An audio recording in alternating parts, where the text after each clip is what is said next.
There is good reason to believe the biggest disaster in the NBA will be the Los Angeles Lakers. Why? Because Intuit Dome is opening right down the street, and to keep up with the Clippers, the Lakers Arena Crypto.com is getting improvements. Great! Until you look at their preseason schedule. Start with 2 games in Palm Springs, over 100 miles from LA.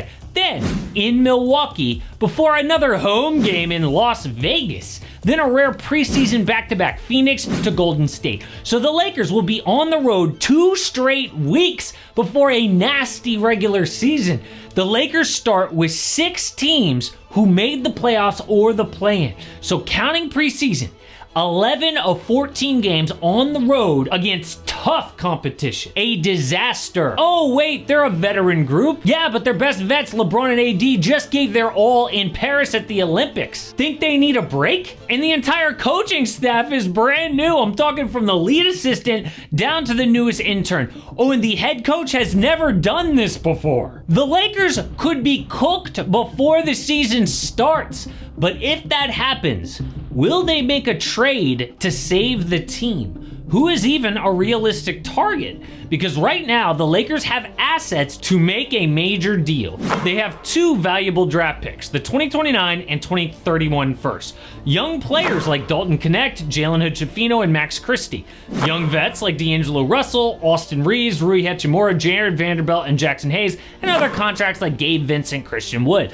The only untouchables, LeBron James, Anthony Davis, and Bronny James. And I know, it is dumb that the 17th pick, good shooter Dalton Connect, is tradable, but the 55th pick isn't? But I have to say this about LeGM's son. But I have been having a lot of luck on Underdog recently. Less than 30 days from the NBA season. Honestly, I cannot wait for the NBA to get back. But in between then, I've been playing Pick'em, where I pick higher or lower on whatever game I'm gonna watch that night. Favorite players, be it baseball, WNBA, NFL, whatever. And you can up to 1000x your money with streaks. You get 11 in a row, and it is a game changer. So let's get your first 2 picks started off, right? WNBA playoffs, let's go Aaliyah Boston, higher on her points, and then lower on Shohei Ohtani's bases. I know it's scary, but I expect a low-scoring game. And best of luck if you were tailing those picks. By the way, if you sign up with my promo code AMHOOPS all September long, they've got free square promos.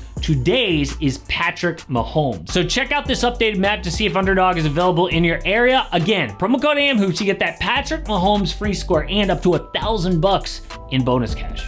Zach Lowe from ESPN says they will 100% play Bronny game 1 of the season, which is smart. Get the circus out of the way. You know ESPN will be non-stop Bronny for weeks, and Bron is distracted by this. He admitted on a podcast, it was really the first time recently me and Bronny were on the floor as professionals training, and there were a couple of moments where I kind of lost focus. You know, I'm not used to losing focus when I'm out there on the floor. Get this over with, rip the Band-Aid off, and let them have their little moment. The actual focus should be on improving the team. So we have to look at who they can trade for, because it's obvious. The Lakers brought back their entire team from last year. So unless JJ Redick really is the next Pat Riley like LA wants us to believe, the same issues need to be fixed. But it's obvious, right? Why wouldn't they trade to help LeBron and AD? They just proved in Paris, LA's got 2 of the best American players alive. The top 4 at the Olympics were LeBron, Steph, KD, and Anthony Davis. How do you not build around that? Are they the best big 2 in the NBA? I think most people would rank it Jason Tatum and Jaylen Brown because they just won a title. Then LeBron and AD. Number 3, Jokic and Murray. Joker's still the best player in the world. 4, Luka and Kyrie. 5, Joel Embiid, and either Tyrese Maxey or Paul George. But there's a really good chance the Lakers don't make a big trade this year. I know that sounds crazy, but the signs are there. For 2 years, the Lakers have been in win now mode and not made a big trade. Why? They are still burned by the Russell Westbrook deal 3 years ago. They overreacted to a first round loss and broke up a championship team, including Alex Caruso and Kentavious Caldwell-Pope. Now, the front office has been so cautious they have held out on major trades, which includes getting Kyrie Irving 2 years ago when they had the chance. But now, the new CBA rules make it impossible. Under the old CBA, you could spend a ton of money and it would hurt financially, but then they realized, yeah, that doesn't matter to a guy like Steve Ballmer who's got $30 billion. We gotta hit him where it hurts, the roster. So now, if you make one bad mistake, it kills your franchise. You can't make trades, you can't sign buyout players or use a mid-level exception, so teams are scared. It's why Klay is now a Maverick, KCP is in Orlando, and Paul George is in Philly. That is how afraid NBA teams are. So if the season starts slow, are the Lakers gonna panic? No way. They will say, this isn't even worth saving. We aren't even a 500 team. No one can save us. So sorry, LeBron. We drafted your son, hired your podcast buddy as coach. We're gonna draw the line at a stupid trade. And the GM is gonna be so upset halfway through the year that they didn't trade for like Zach LaVine or some dumb crap. He's gonna be sending out passive aggressive tweets. He's gonna be showing up in other teams' colors. Cause you know he's a free agent next summer. Oh, he can leave and he will threaten to. But the front office is gonna say, yo, we suck. The start of the season was terrible. You guys are tired and old. We're not gonna make some desperate panic move just to make LeBron happy. Get ready, that is where we are headed. But then, what happens to JJ Redick? Because I don't wanna say I feel sorry for him. I mean, he makes millions of dollars, he knew what he was getting into, but like, remember Steve Nash? Like, so respected as a player, then kind of a laughing stock as a head coach. It definitely dinged his legacy. And I know Shaq doesn't believe in old JJ. You know, as a coach, it's all about respect. And, you know, if I'm a guy that's played 7, 8 years and I'm getting a young coach who I think I was a better player than, it's going to be a level of, you know, disrespect. So imagine you come in and fucking JJ Redick starts yelling at you. It's going to be a fight in there. Players ain't going for all that yelling and all that screaming and all that extra running. Next Pat Riley my ass. Yeah, it would be hilarious if like JJ Redick is yelling at Cam Reddish and Cam Reddish is like, who does this guy think he is? But let's just say hypothetically, they do the unthinkable and win games. LeBron and AD click, JJ's got them top 4 by Christmas. Who could they trade for?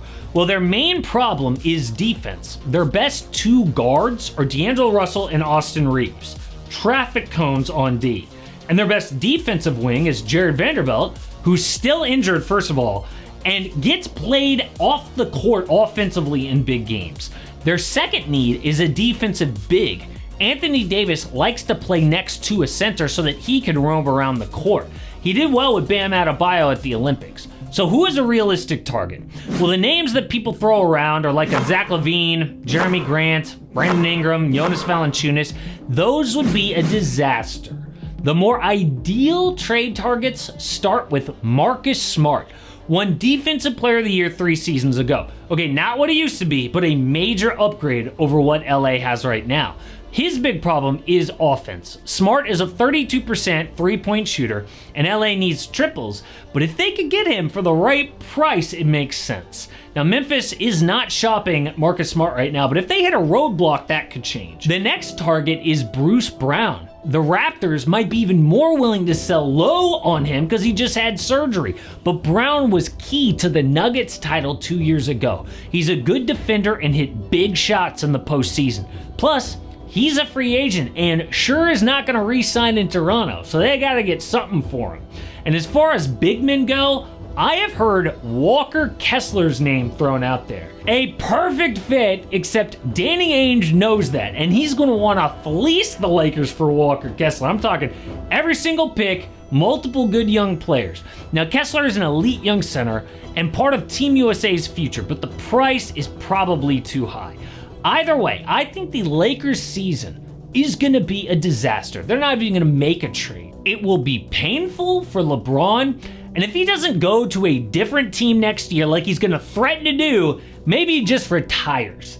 But the same goes for the Bucks. Giannis has threatened to leave, and Milwaukee honestly is set up to lose this coming season. So I looked at the most likely place that Giannis lands next, and actually it is a team that nobody's talking about.